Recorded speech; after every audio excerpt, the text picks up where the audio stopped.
মনে করেন কিনা যে ফেব্রুয়ারিতে জাতীয় নির্বাচন হবে? আমি ওটাই বলছি যে ফেব্রুয়ারিতে নির্বাচন থাক দূরের কথা, আগামী 6 মাস পরে ইলেকশন হবে কিনা এই ধরনের কোনো চিহ্ন আমি দেখতে পাচ্ছি না।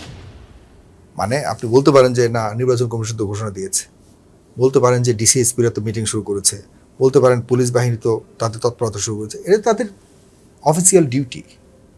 কিন্তু নির্বাচন হবে কি হবে না এগুলো তো রাজনৈতিক সিদ্ধান্ত। রাজনৈতিক দলগুলোর মধ্যে কোনো ধরনের প্রস্তুতি দেখতে পাচ্ছেন আপনি? কোনো ধরনের মুভমেন্ট দেখতে পাচ্ছেন? এত বছর পর সব দলের অংশগ্রহণে একটা নির্বাচন হবে। 4 মাস আগে তো মানে কি বলবো, চতুর্দিকেই তো একটা রমরমা অবস্থা হওয়ার কথা ছিল নির্বাচন নিয়ে। আমি দেখতে পাচ্ছি না। একটা অনিশ্চিত জায়গাতে আমরা আটকে আছি। আর সরকার ডেফিনেটলি ডক্টর মোহাম্মদ ইউনূসের প্রতি আমাদের সবার সম্মান আছে, ভালোবাসা আছে। উনি একজন খাঁটি দেশপ্রেমিক এবং যোগ্য একজন মানুষ। তার মতো যোগ্যতা সম্পন্ন মানুষকে বাংলাদেশে সরকার প্রধান হিসেবে পাওয়া, এটা আমাদেরও একটা বিশাল সৌভাগ্য। কিন্তু আমরা যেই আশা প্রত্যাশা ওনার প্রতি করেছিলাম, উনি ওইটার ধারে কাছেও যেতে পারেননি পলিটিক্যালি।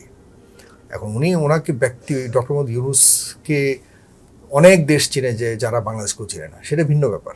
কিন্তু ওনাকে যে দায়িত্ব আমরা দিয়েছি এত বড় একটা পট পরিবর্তনের পর, সেই সেই লক্ষ্যের আশপাশে গেছে বলে আমার কাছে মনে হচ্ছে না আপাতত।